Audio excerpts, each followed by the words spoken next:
Hello, friends. So good to be with you today. Would you be alarmed if I told you that something very, very precious was being stolen from you and you didn't even realize it? Well, that's pretty much true every day. You want me to tell you what it is? One of the most important commodities, and it's because of what it initiates. It's because of where it takes you and what it makes you to be, and that is your thoughts. Now listen to me real quickly. I'm not going to take but just a moment with this, but this is really important. Your thoughts are the things that move you forward in life, what you do with your thoughts. And we have so many things. I see people all the time. They're running around. They've got ear pods in. They're listening to music all day long. It's almost like there's not the opportunity anymore to just sit and think and to meditate and to process how something works, what it is. And it's like we're plugged into something that almost turns us into a zombie. We're not thinking at all. Thoughts are so important for your life. Thoughts engage your imagination.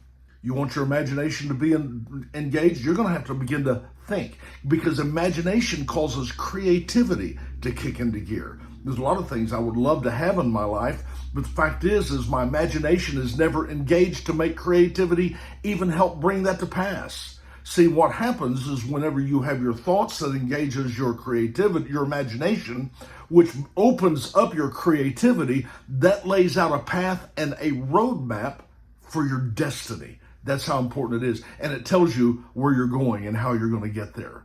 You know, I'm thinking of men throughout our past that have been consumed with thought. I mean, they just sit around. I think it was the story of Benjamin Franklin. He used to go fishing with no bait. He just simply put a weight on the line and set out there because he really wanted people to leave him alone, and he wanted to just have some time by himself, but he wasn't trying to catch fish. He was thinking. And a lot of the old inventors that have opened the door for you in ways you use things without even thinking about it, that was created by inventors who thought and processed, and their imagination kicked into gear, and their creativity. All of that started with thought. I was looking at several today. Thomas Edison, obviously. He invented the electric light bulb, the phonograph. You've got Alexander Graham Bell. Well, you know what he created. He created or made the telephone. Leonardo da Vinci. My God, you talk about somebody. He invented a helicopter and a battle tank, among numerous other things. Archimedes, who was one of my very favorite historic figures. Archimedes, he invented the pulley, the lever, the catapult. He invented the cog. How did these things come to these guys? They sat and they thought about it. They focused their mind on something other than just having someone place some nonsense in their mind continually to where they weren't thinking. Isn't that what entertainment means? Entertainment means don't think. We'll think for you. We'll tell you how to get there. We'll tell you what's going to happen. We'll tell you it's going to end. Your imagination doesn't even have to engage. You just sit there like a vegetable and just receive it. Louis Pasteur, Alexander Fleming. I wrote this down here. I want to give this to you. They were pioneers of modern medicine. They discovered penicillin, something that is so vital. They didn't just get that just running through the day. They thought about that. George Washington Carver, a lot of people don't realize how great of a man this was. George Washington Carver invented over 300 uses for the peanut. Just the blooming peanut. He found 300 uses for that, including milk, cheese, coffee. Thank God for George Washington Carver that invented the use for coffee and cosmetics. Eli Whitney, you remember that? The cotton gin. Orville and Wilbur Wright. What did they have? They invented the airplane. Now, I know that there was other crafts that were going before them, but I'm just telling you something. That was huge for them. Willis Carver, he invented something that I appreciate more than I can say, air conditioning. But again, how did that come to them? How they had an idea. They had a thought that come to their mind, and they begin to meditate on that thought. See, meditation develops root capacity. When you think about something, you begin to meditate in that. suddenly there is something in your spirit. Because see, I'll tell you something, you were created in the image of God. You were designed to be like that. God's creative, you're creative. You can create something that never existed before with your imagination. See, it starts though with a thought. The thought, I've got thought, and now I'm meditating concerning that. And suddenly it's almost like it flips a switch in me that has released creativity. And it brings life. It makes everything live. So imagination begins with the thoughts, and that's the engine for my meditation. Does that make any sense? My thoughts, my meditation, that engages that imagination, and it starts the process of creativity. But I'm going to have to stop being distracted. I've got to find something. You know, they've always heard that the need is the mother of invention. Well, there's things in us. Well, I need that. Well, what do I need to get that? How do I get there? You got to ask questions like that. Well, how could I make that happen? How if I did this, would that cause that? See, what you're doing is your thoughts are opening the door to your meditation. I'm meditating. I'm brooding over it. I'm chewing on that. That's really what meditation does. But it initiates something that's wonderful for you.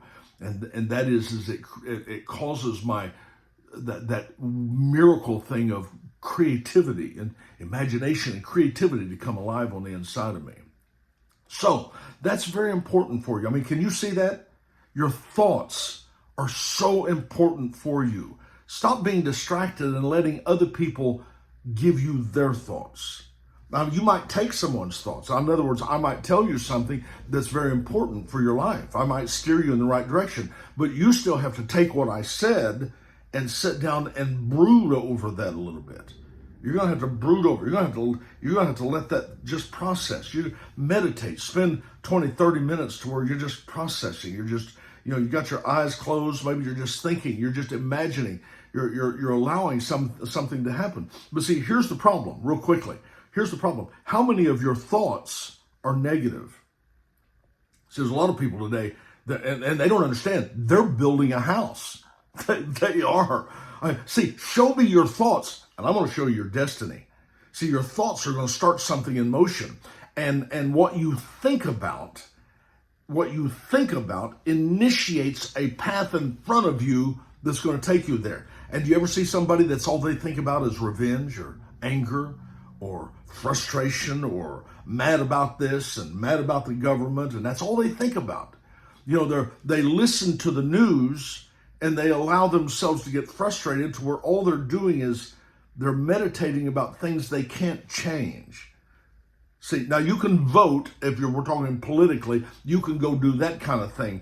But Jesus said, which of you by taking thought can change this or add 1 inch to your height? You're not going to do that. See, you're going to do it. But what thought does, thought allows something in you to create a path that maybe didn't previously exist. And that's so very important for that. So you're going to have to be more diligent with your thoughts because thoughts lead you someplace. Let me put it this way real quickly. There's never been a person who got addicted to drugs that path didn't begin with a thought. They thought about it. The thought came into their mind. There's never been a crime that was ever committed that didn't begin with a thought. A thought entered into their mind. They did something with that thought that they began to meditate on that, and their imagination began to show them a path to make that happen. See, because you can do several things with your thoughts. You can allow yourself to be destructive with it. Proverbs made this statement. It said, death and life are in the power of the tongue, and they that love it will live in the fruit that it produces. So it can be negative or it can be positive. See, you can be a problem solver. So that's what you really need to be. Be a problem solver. You got something going wrong? Well, maybe you don't know how to fix it right now. But let me spend some time in meditation. I can go on YouTube. I can go on a lot of other things, and I can find ways that I can solve that problem. I can pray about it. I can get counsel from somebody. But I want to spend some time in my own thoughts to know how that fits me. Most people today don't live by their own thoughts. They live by the thoughts of someone else. And they don't even know what their thoughts are. They don't own their thoughts. And this is something that you need to be very diligent about, to take ownership of your thoughts.